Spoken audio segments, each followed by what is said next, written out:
Hi, everybody. My name is Leon Thomas.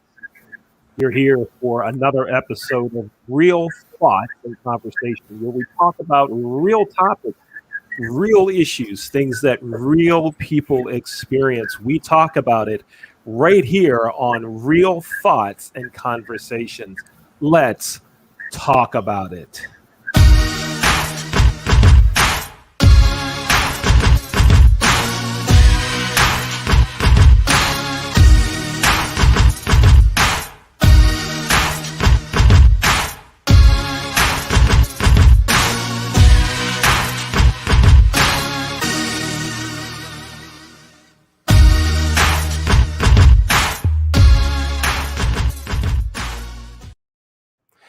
Thanks for being here for another episode of Real Thoughts and Conversations. My name is Leon Thomas. If you would like to be a guest or panelist on Real Thoughts and Conversation, it's real simple to do. Send me an email. My name is Leon Thomas. Send that email to leonthetrainer@gmail.com. And again, here on Real Thoughts, we talk about issues that are important, issues that people are talking about or should be talking about, or in some cases, things that people don't want to talk about. We have those tough discussions here every Wednesday at 7 o'clock right here on YouTube and Facebook. Our guest tonight is Kenneth White. Kenneth White, hello and welcome to Real Thoughts and Conversation. How you doing? Hey, Leon, how are you doing, sir? I am great, Ken. Thank you for being a guest on our show. You've been a panelist on our show before, and we appreciate that. And to give our viewers just a little background, you and I worked together at a hotel near the BWI airport, and built a great friendship there. And I guess about 2 or 3 weeks ago, you contacted me and said, I have some great story ideas, some great ideas for your show. And I embraced those ideas. And one of them that we discussed was you having an opportunity to share your colon cancer surviving story with us. And so I'm so happy that you're willing to do that, Ken. Thank you so much for being here today to do that. No, you're definitely welcome, man. So Ken, you were diagnosed with colon cancer. What's that? 4 or 5 years ago? What's the time frame? How long ago was that? 2017. All right, so 2000.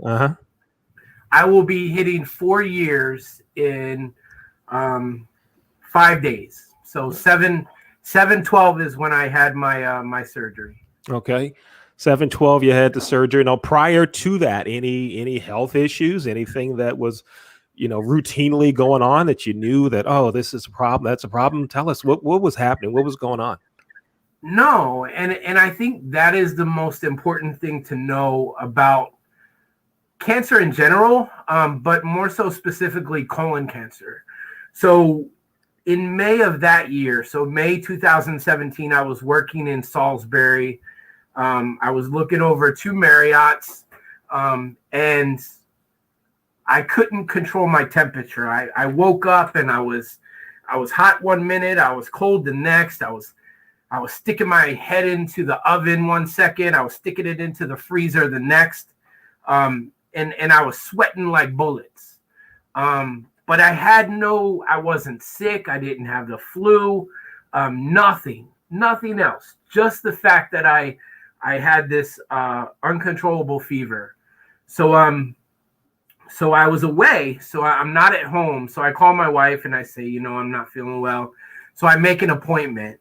And I don't return to Maryland until or my home until later that week, that Friday. So I get home and I'm feeling fine. I'm feeling perfect. The fever's gone away. And I look at Simona, I say, I'm too busy at work. I'm not going to go to the doctors.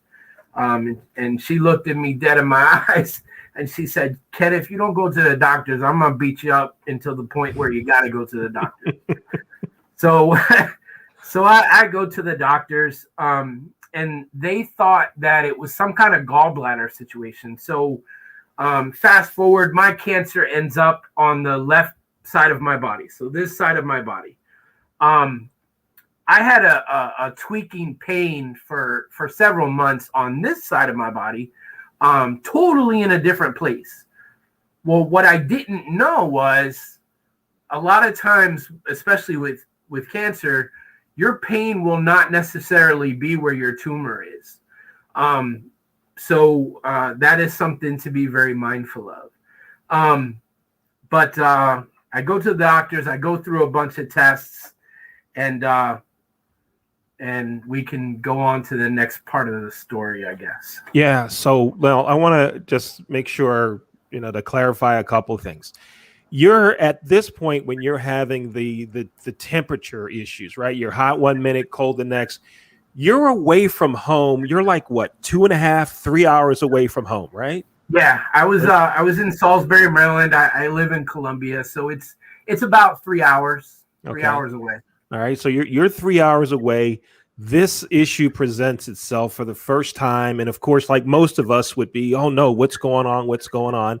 But a doctor's appointment was made. Yeah, right. You didn't ignore it, and so many people, and I know I've ignored stuff too.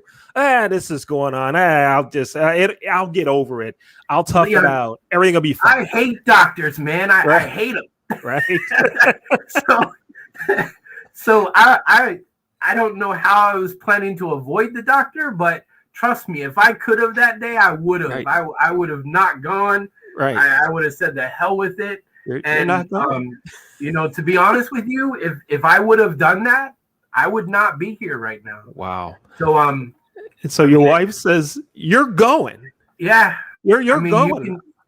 If you have to put up with me another day, Leon, you have Simona to thank, because if she didn't put her foot down that day, I would have said hell with it and went to work and did payroll or whatever the hell I had to do that day.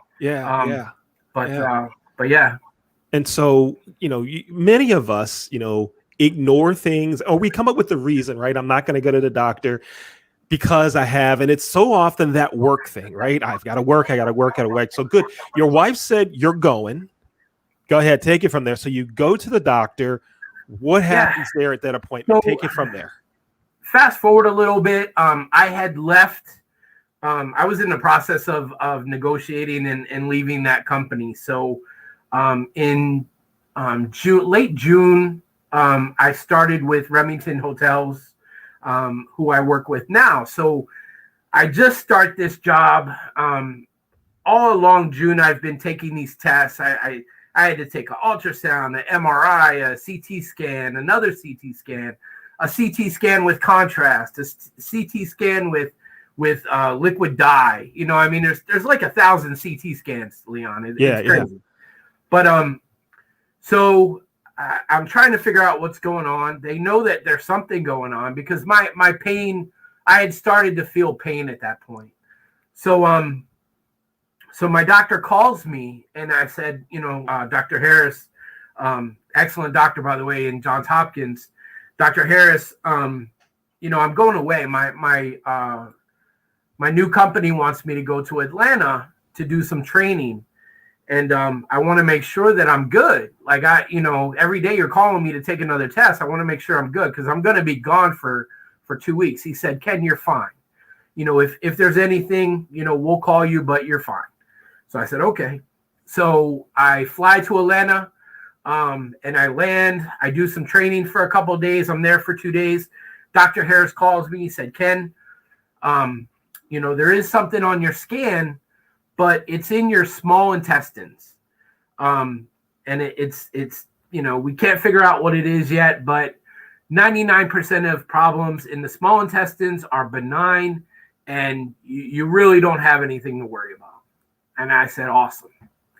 So I go back to training. About a day later, Dr. Harris calls me and he said, Ken, listen, I was wrong. And your tumor is in your large intestines. And 99% of those are issuematic. Whoa. And this looks pretty bad. So he's like, I had the scan. I had another person get a second opinion, and they agree with me. So I didn't want to call you to get alarmed, but you need to get alarmed, and you need to come back. So I called my boss, Jerry Galligan, and he was nothing but supportive. And he said, Ken, family first, take care of yourself. So I flew back to Baltimore that afternoon, on their dime. Now, keep in mind, Leon, I had only been with this company for 5 days at this point. Yeah. Quite frankly, most people that I've worked with in the past would have said, "The hell with it." Let's move on. We can cut our losses now. Yeah.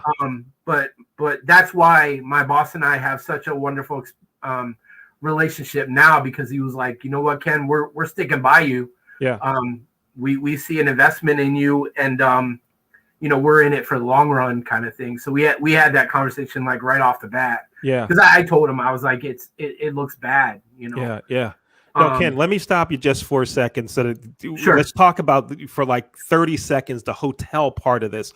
You work for a third-party hotel management company, because you said Remington Hotels, and most folks probably haven't heard of Remington Hotels. Give us like the short version of what that means, third-party management company.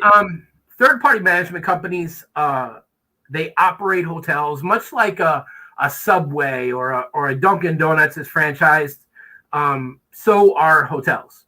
Mm-hmm. So there are management companies that have Hiltons, and they also have Marriott's in the same cluster.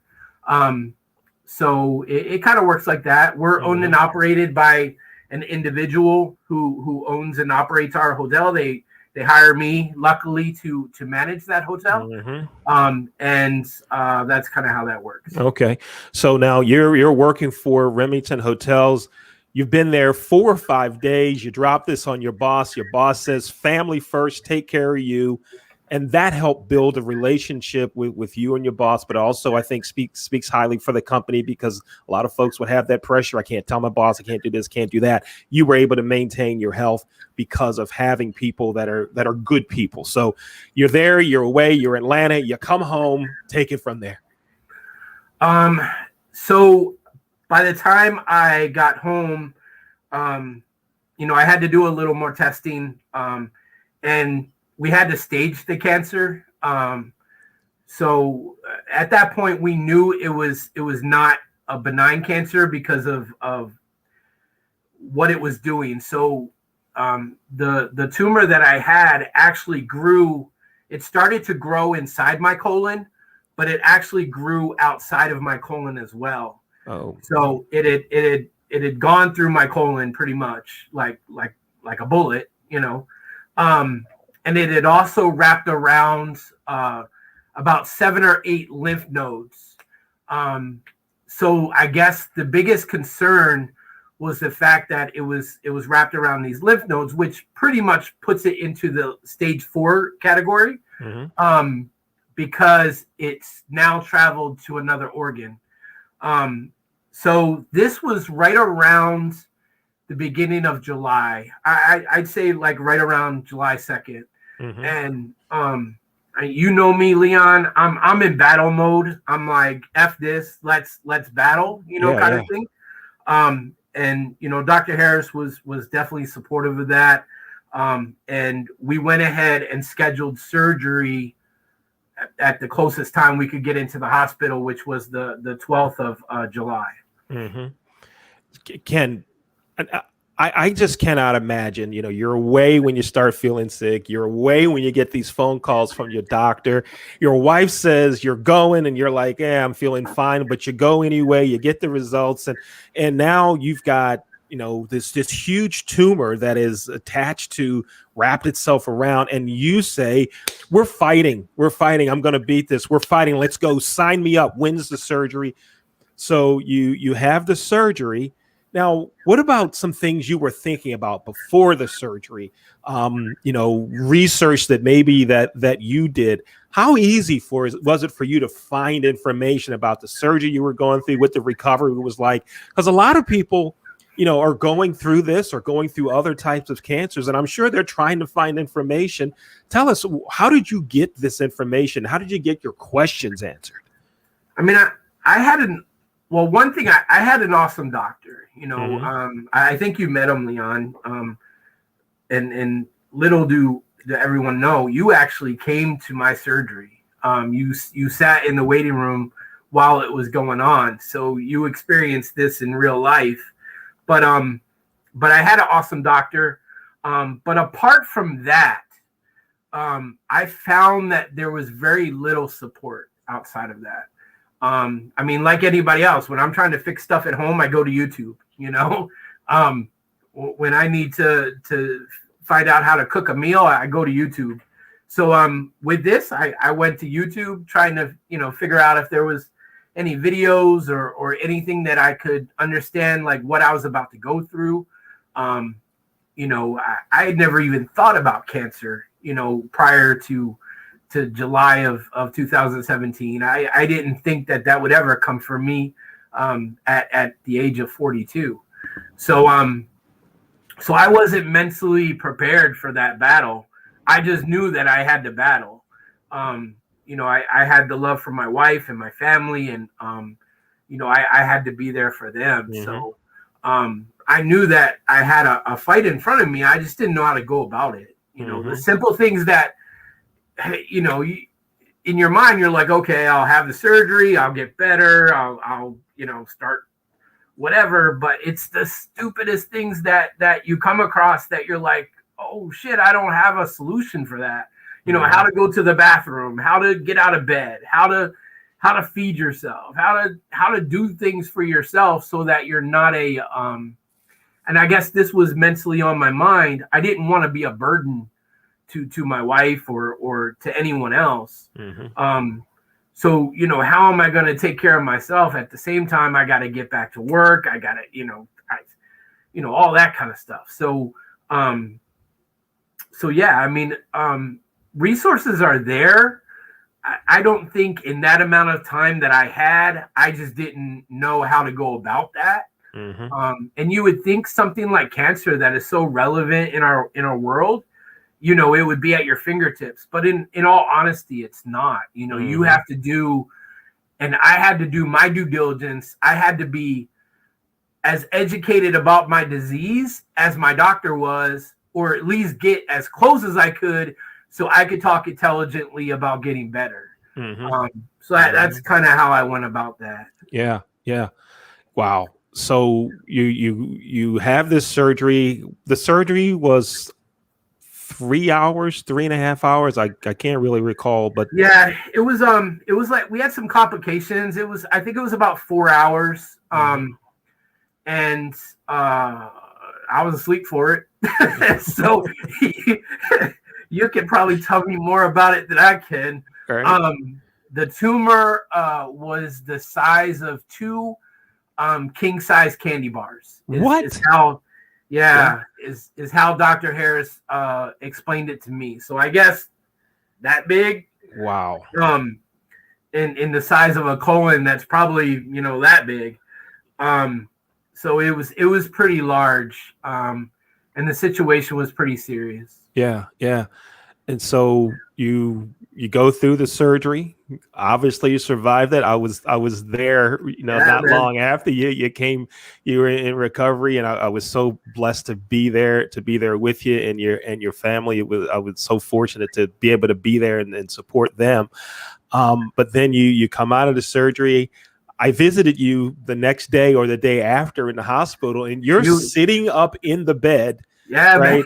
You're sitting up, right, with I think your nephew and his wife or girlfriend or something, and we walk in the room, and I'm expecting, because I had not been with a friend or anyone that had gone through the type of surgery that you went through. That you're someone who had your story. So I didn't know what to expect when I walked in that hospital room that day. And I walk in and you're sitting up in the bed. You're like, "Hey, Leon, what's up, man? This is my nephew. this is his fiance." And you're chatting away, and I'm thinking, Ken's like a step away from taking his computer out to start managing his hotel remotely. I'm like, he's going to start working. And I'm like, this is amazing. This is amazing. But as I look back on that, I should not have expected anything different from you. Yeah. Because you're a battler. You're a fighter. That's just the way you are. Yeah. Right. And I looked and I'm like, he's going to be okay. He's going to be fine. So tell me, you're in the hospital. You were there, I don't know, 3 or 4 days or whatever. And then you come home.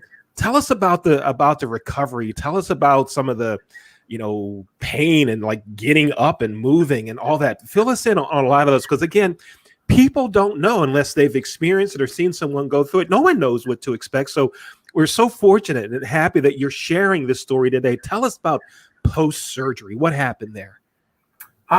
So Dr. Harris, I think my surgery, I may be lying to you, but I think my surgery was on what was the 12th of, somebody can find that out, but whatever the 12th of July was in 2017. So I was there for about 3 or 4 days, and Dr. Harris walks into the room and he was like, "You're ready to go home?" And I'm like, "Bullshit." I don't trust myself at home. Like, I don't know how to do anything. My wound had opened up by then. So I was like, Doc, I'm bleeding out of orifices that I didn't have before. And he was like, "No, the worst place you want to be is in the hospital. You need to get home. You need to get off your ass. You need to walk. You need to do everything to get your body back to normal." And that's what I did. I walked around my neighborhood, on a daily basis. My wife walked with me. Funny story. We went to the grocery store probably a week or two after I got out of the hospital, and this lady's looking at me, and she stared at me, and I'm bent over, like I'm not all there yet, and I looked up at her. I was like, "What are you looking at?" My wife was like, "It's okay." She explained a little, and the lady was like, "Oh, I'm so sorry, but I must have looked a mess." I'm on a mission to get better, but this lady was like, "You look a mess, dude. You need to go get in bed." So she's looking at you, and you went full Ken on her and said, "Yeah." I was like, what are you looking at here? What are you looking at me?" But it's the funniest. My doctor gave me two important things to work on: chew gum, which is the weirdest thing that I would have expected to hear, but apparently chewing gum activates your digestive system and it gets your body working, down there, I guess. And then walk. So I was a walker for the next, 90 days. I walked every single day. And I wasn't doing well. I wasn't, I was walking, but I wasn't like challenging myself and stuff like that.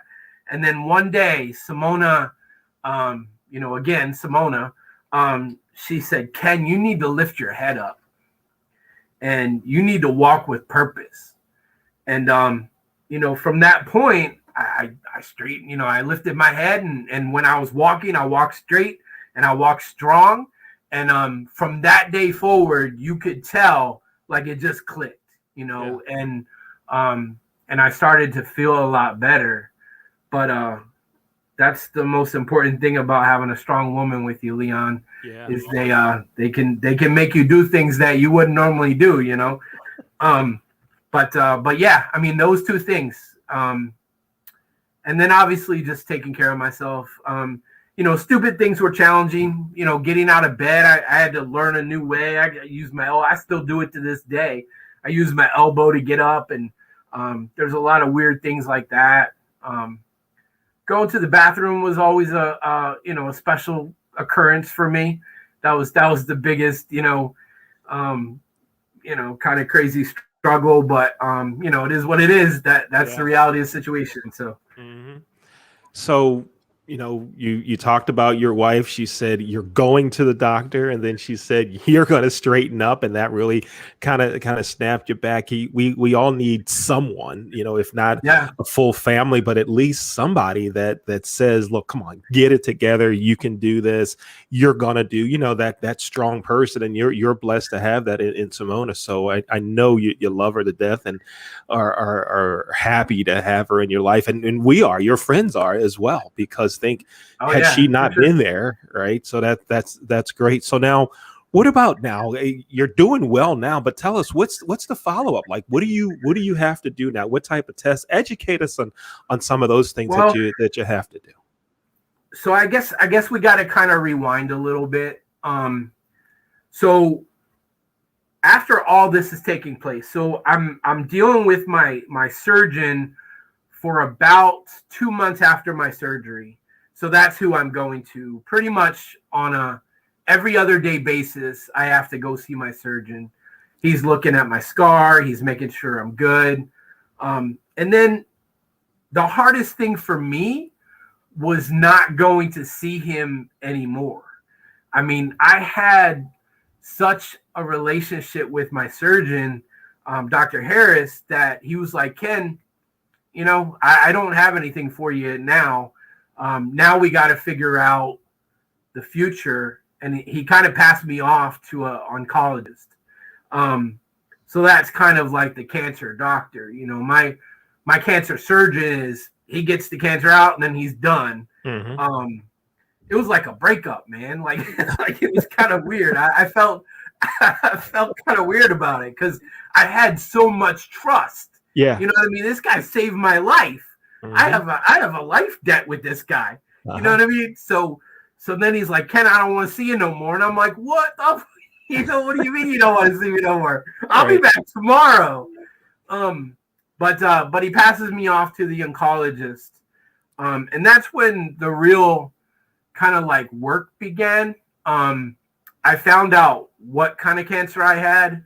And I actually found out through genetic testing that I had what's called Lynch syndrome. So Lynch syndrome is a hereditary cancer. It's passed on from generation to generation. So at a 50% rate. So my dad has 2 kids, and each time he has a kid, he can pass it on. There's a 50% chance whether you get it or not. That's pretty much what it is. Mm-hmm. To explain Lynch syndrome very easily, every millisecond, your body's creating cells, right? So at some point in my DNA, a cell messes up. Something doesn't go right, and it's altered somehow, and that cell goes to the side, and then it starts growing cancer. So that's kind of how Lynch syndrome works, right? So that's what happened to me. So what I have is called MS1 high, which is kind of like, from what I understand, it's the worst kind of Lynch syndrome. It's the most aggressive. My tumor, from what I've been told, took about 7 years to grow. So wow. I had cancer for 7 years prior to ever finding out. And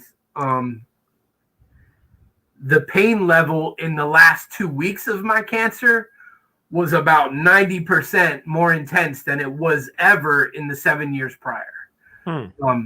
So that's how quickly it turns on. So with Lynch syndrome, it's very important for my family members to know. And I actually gave them it's called a family letter from my doctor to them, explaining that, Ken has this and 50% chance you have this too. So my nephew's baby, hi Levi, how are you? He could have it. So it's something that now in my family, the children can get tested at a very young age. It's just a blood test, and they'll know, and that way they're more prepared for Lynch than I was. And my dad, I got it on my dad's side of the family is where it came from. My dad was one of 9 children, and out of those 9 children, I think over 90%, if not all of them, died at a very young age of cancer. And a lot of my cousins as well have had, battles with cancer as well. So Lynch syndrome is definitely something that most people don't even know about it. But it can go through families like that, so wow. It's something to be very mindful of. You're educating us, Ken, because I had never heard of it until you told me about it, and yeah. I would think most people hadn't either.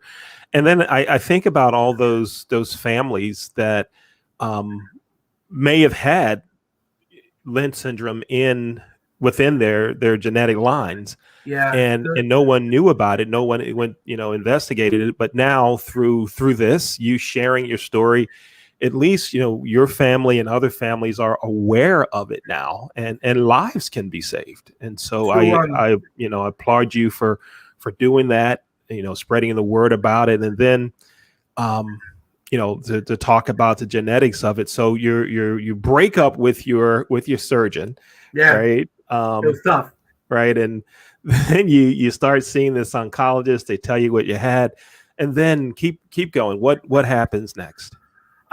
So we set up a battle plan, so the other important thing about Lynch, and most hereditary cancers, so normally following cancer, you have your surgery, you get rid of your tumor, and then you go through some level of chemotherapy.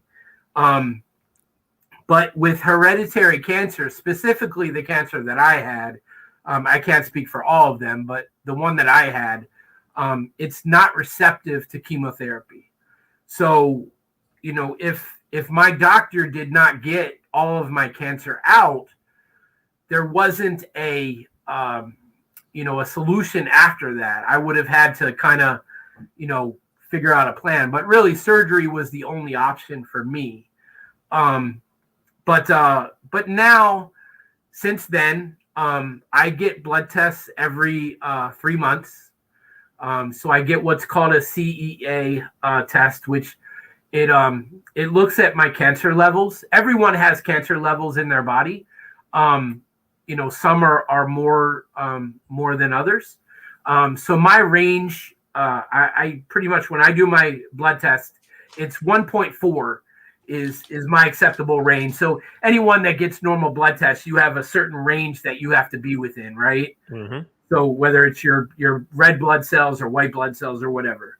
So my CEA marker is right around 1.4. So anytime that goes up, which it has, since then, anytime you see any kind of, movement in that tells you that there's something that you have to pay attention to. So that's something that I have to do every 3 months. I get a CT scan with contrast every 6 months. It's funny, you shared that the vanilla stuff. I forget what it's. Jesus, what is coming? The starts with a B. Yeah, but, the stuff that I had to take before some exam I had a couple weeks ago or whatever. It's a contrast that you take, and when I started my test, I hated it. I would want to throw up when I drank it. Now I'm like, okay, yeah. I drink it like it's a soda, man. It's like right. They look at me all weird. So it's crazy. The vanilla is the best, by the way. But I have to get a CT scan every 6 months, and then the most difficult and the most expensive aspect of my treatment is once a year I have to get a colonoscopy, I have to get an endoscopy, and I have to get what's called an EUS, which is an internal ultrasound, which is really the reason I have that test is because of Lynch. Normal people that have colon cancer don't get that test. But one of the most dangerous cancers from Lynch is there's 2 of them, brain cancer and pancreatic cancer. The only way the pancreas kind of hides itself in the body, so it doesn't show very well on an MRI, on a CT scan. The only way, especially the backside of the pancreas, it's called the tail, but the tail end of the pancreas, the only way to see it is through this test. And the best way that I can explain it is that anyone that's had a baby, you get an ultrasound on your belly. And EUS is kind of an internal ultrasound where they do that practice, but it's literally on your pancreas. So that's kind of, I have to do that once a year. Yeah, there's, from my understanding, I haven't gone to look because my doctor's a really good doctor. But there's only 2 in Maryland that actually have this specialty to be able to do the EUS. Yeah. If not 2, it's very limited. There may be 5 or whatever, but there's not many at all. Mm-hmm. Dr. Vanderbroek is the person that does mine. And he works out of Howard County. He's with Johns Hopkins. But yeah, so I have to do that once a year. I save up for it all year. It is extremely expensive. So it's kind of funny where in, Christmas time or whatever, it used to be, oh, I want a new TV, or I want this or that.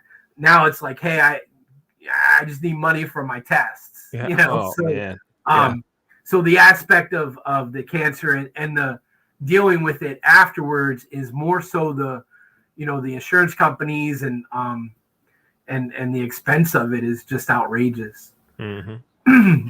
Now, these 3 tests that you say you have to get that you're getting now, I'm familiar with what a colonoscopy is. You explained the one that looks at the inside of your pancreas, right? Mm-hmm. Now, I'm thinking, one, do you get these exams? Like, do you have to go like 3 individual times, one day for this, one day for that? And what do you feel like after having this probe inside you, looking kind of inside out? So do you go once, twice? How do you do that? And what do you feel afterwards? So, Leon, I am the type of guy, if I have 700 bags in my car, I'm only making 1 trip. So my wife teases me all the time, but I'm not going back. If I have to go back, you're going. I'll carry 700 bags on my back, but I'm not going back to get that case of water. You take care of that. So yeah, I get them all at once. You can do it 3 times, but you have to be put asleep 3 times. You have to deal with the anesthesiologist 3 times. You have to deal with the doctor 3 times. I just want once. I'm not a big proponent of doctors. Although they did save my life. I don't enjoy going. But yeah, I do it all at once. In terms of how I feel like crap. It's not a very, especially the EUS, it's not a very afterwards it's kind of a painful thing. It's uncomfortable. You feel like you got in a boxing match, kind of feeling, because they actually, they're wrestling with your organs and it's kind of just not fun. Mm-hmm. And then depending upon what kind of anesthesiologist you have, the most puts you asleep for it because you are asleep for a while. So the gas, I don't know if you've ever had that, but the throat and all that kind of stuff is pretty terrible. So yeah, I mean, it's not a very comfortable feeling at all, to be honest. Man, but the thing is, you're doing it because you need to do it. And to hear you even, talk about it in the manner that you're talking about it has to give others strength, and to say, well, Ken's doing it and look how he's handling it, has to let others see that there is life after colon cancer. There's a way to have, a great attitude about it. When I hear you say, I'm the type of guy that'll carry 700 bags on 1 trip, I'm not going back. So if I'm going to be here, go ahead, knock me out. Let's get it all done now. Yeah, let's get it done. Let's get it done. Yeah. The other stuff is like, there's 2 things my dad taught me, because when he went through his cancer battle, that when you're dealing with hospitals, there's no shyness. You have to let all that go. So, how many times in life do you have to drop trowel, kind of thing. So now I'm like, hey, here it is. I don't even care about any of that. I have no inhibitions, that I had prior. The other thing was I was scared to death of needles, man. Like I didn't want a needle all my life. Vaccines and all. I was like, screw that. I want nothing to do with needles. And now I get poked and prodded. I really don't care. I was used to being tackled by 300-pound dudes. But I was scared to death of a little needle. Now I'm like, whatever. Yeah. But you get used to it. I mean, it really, a lot of it is scary. This thing was, I don't want to undershadow it because it was a very scary ordeal. Mm-hmm. But you would be very surprised in your ability to get through something until you go through it. You think of people like my nephew. They just had a baby, not too long ago, and I remember conversations while Deanna was pregnant, and she was like, I don't know how I'm going to be a mom, and now she's the most terrific mom there is, and it's like you just adapt as humans, and cancer is the same thing. You just you learn to kind of muscle through it, and you're a lot tougher than what you give yourself credit for. At least I was, because going into it, I didn't know. I didn't know how this was going to turn out. Sure as hell didn't think I was going to be sitting here 4 years later talking to you about it. Mm-hmm. But that's how it is. Yeah. Ken, I have a question that someone sent me via text. Okay. And they said, do you think Ken will answer this question? And knowing you, I think you will. I'll answer anything. The question is this. During the surgery, did they give you a catheter? And yes. if they did, what was that like coming out? And in terms of returning to normal use of the bathroom is what it says here. Bro, it's funny. That is an awesome question. And it sucks. It sucks. I had never had a catheter before. This is the next day, after my surgery, this nurse comes in. I'd never seen her before. And she has this guy with her. Right. And it's me and Simona in the room. We're sitting, talking, bullshitting, watching TV, just chilling. I didn't even know I had a catheter. I just knew that I didn't have to go to the bathroom. So dude walks in like he knows me. He's like, hey, how are you doing? He reaches underneath him, boop, takes it out. What? And I had never felt so much pain in my life. If that guy, I don't know his name. I think I called him something different. But Leon, I wanted to knock the living shit out of him so bad. It's terrible. That's the worst part of it, is the catheter. Yeah. No doubt. Wow. Man, I've never had one either. And so I was, when the text message hit, I'm like, okay, I'd kind of like to know the answer to this one too. It feels like someone reaches inside of you. It just pulls it out. And he gave me no warning. I can handle most things if you tell him. Like if you say, hey, Ken, this is going to be a little painful. Let's toughen up a little bit. I would have been fine. No, this guy doesn't even, he's talking to me about a ham sandwich and he's like, and I'm like, what are you doing? What are you doing, you jerk? But, so yeah, that was my experience with the catheter. Hopefully I never have one again, but yeah, that was an experience. Yeah. And even with the pain though, to listen to you tell the story, even about that, you're laughing about the story I can laugh now. Yes. I can laugh now. I wasn't laughing then. I was yeah. Wow. So wow, Ken, this is I can't tell you what a how thrilled I am that you're sharing this story, right? How happy that you're doing this, because people need to hear this. When you hear that you get the diagnosis of cancer, it's so easy to say, "Uh-oh, my life is over," and you put your head down and you don't go through things, you don't do what you're supposed to do, but you got in touch with the doctor, you went through, you had the surgery, but most importantly, look at you now. You're Yeah. look at you now, and It that's only that's gets the this cute, man, you know? you It know only that. gets this cute.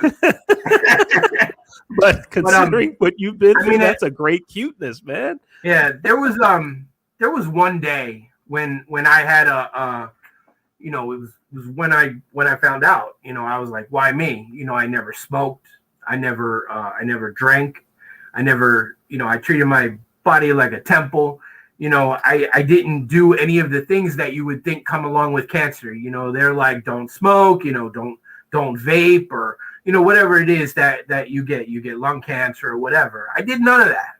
So, at the time I didn't know it was a hereditary thing. So internally I was like, why me? You know what I'm saying? Like, what did I do?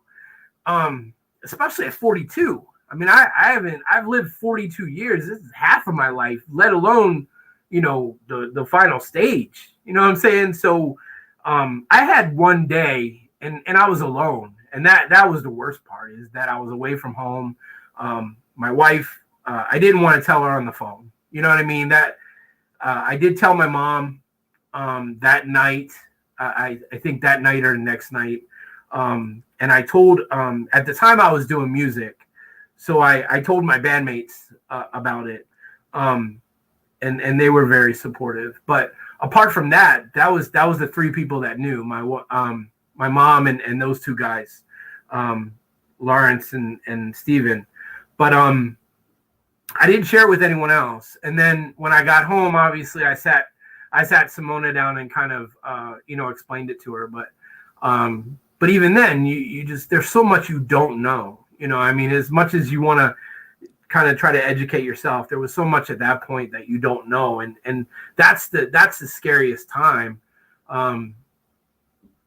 because you have to know, and this is very important. You have to know what to ask the doctor, because the doctor's not going to share like everything with you. They're just not. So you have to educate yourself to be able to ask the questions so that your doctor is able to give you the information, but they're not going to volunteer it. And that's kind of what I think one of the best things that I did was to educate myself and get myself in a state where I was knowledgeable about what I was talking about, and him and I could have real conversations about, the future. Otherwise I would, you just sitting there and you're just hopeful that he's going to give you the information. But I don't think if I didn't ask the questions I asked, I don't think I would have gotten those any other way, if that makes sense. I know I'm going on about it, but Yeah. And from a friend perspective, you and I worked together 25 years ago, whatever that number is, right? We worked together in the same building, right? yeah. And then had the same job where we both traveled to hotels for a while, working for the same management company. And you develop a friendship. And when you're younger, in your mid 20s, early 30s, whatever, you don't look at your friend and say, he's going to get cancer one day, or No. you don't look at me and say, he's going to get cancer one day. You're on the grind, you're working, and then you get that phone call that says, hey, look, here's what's happening with me. It's easy. It can hit us all, right? And so I want to encourage everyone, to value those friendships that you have now, particularly, you're younger and everybody's healthy, because you never know what's going to happen. But also be there for your friends. Now, here's something we have to talk about, away from cancer, away from health, all of that. We have to talk about it. I look at your background. Right. I see an Orioles banner. I see a Ravens banner. I know you're a huge Ravens fan. Yes, sir. I also know that you love the city of Baltimore. I read some of your posts about ways we can improve our city and all that. You love the Orioles. However, in our pre-conversation, when we were talking with our producer, Dr. J, I heard you say something like, yeah, that's the Pittsburgh team I root for, or something like that. Now, you're not talking about you're cheering for the Steelers, are you? No, I am not a Steelers fan. I do have a lot of my family. My mom's side of the family comes from the Pittsburgh area. And you'll remember you were actually stationed in Pittsburgh, and my mom came up to visit, and you hosted her at your hotel. You remember that? At the University Center in Oakland. Yes, yep. Yes. Wow. But, yeah. So she was visiting my family up there. So I have a whole side of my family that is from not Pittsburgh, but that area, Carmichael's, which is about an hour southwest of Pittsburgh. So I grew up, and the Orioles and Pittsburgh Pirates played in the World Series together. So I grew up to be I'm an Orioles fan, but on the National League side, I always rooted for the Pirates as well. So yeah, I mean, I'm a big Pittsburgh Pirate fan. Always have been, hopefully always will. I wish they were better, but I wish that of the Orioles as well. So yeah, it would be great if both of them could get their acts together on the baseball field, and we could have like a two-sport rivalry, right? Definitely. That would be definitely. I mean, if the Orioles had a rivalry with the Pittsburgh Pirates like the Ravens and Steelers do, our world would be a happy place. Right on. Indeed. Ken White, thank you so much for spending time with us to tell your story. I hope, and I know that others were educated by you. I know that others should also be inspired by what you've gone through, but now where you are and able to talk about it. It's so nice of you to spend your time doing that. Thank you, Ken. Anybody out there that has to go through this or is going through it, that wants to reach out, I'm available, and definitely willing to be there to talk. And Leon, just as a final note, of all of my friends out there while I was going through this, you and your wife couldn't be any more than supportive, and I just want to thank you from the bottom of my heart for being there, for praying with me, for everything that you did during that time. I will never forget it. And just those are things that people don't know. You know, it's the things that you do for people when you don't get anything back, kind of thing. You did it as a friend. And, if I haven't ever, I just want to thank you for that. Well, thank you, Ken. I appreciate that. I thank God for being able to be there with you. And I know that had I been in the same position, or if I get there in something similar, I know for sure one person that'll be there with me, and that's you. So I value our friendship more than I say, and more than but it is valued. Thank you. I appreciate you. Thank you, Ken. My pleasure. Folks, my name is Leon Thomas. We just had a great conversation with my friend Kenneth White. Kenneth told us his story about colon cancer and how he made it through. I hope this story is an inspiration to you and helps guide you and helps lead you through any situation that you're going through. You've just watched another episode of Real Thoughts and Conversations, where we talk about real things that real people go through. We talk about issues that sometimes folks don't want to talk about, but we need to have the conversation. And again, we thank Ken White for being willing to discuss his situation, and we hope it helps you. My name is Leon Thomas. We're here on Real Thoughts and Conversation every Wednesday at 7 o'clock on YouTube, LinkedIn, and on Facebook. If you'd like to be a guest on Real Thoughts or a panelist when we have a panel discussion format, send me an email to leonthetrainer@gmail.com. Thanks for watching Real Thoughts and Conversation, where we talk about it. Let's talk about it.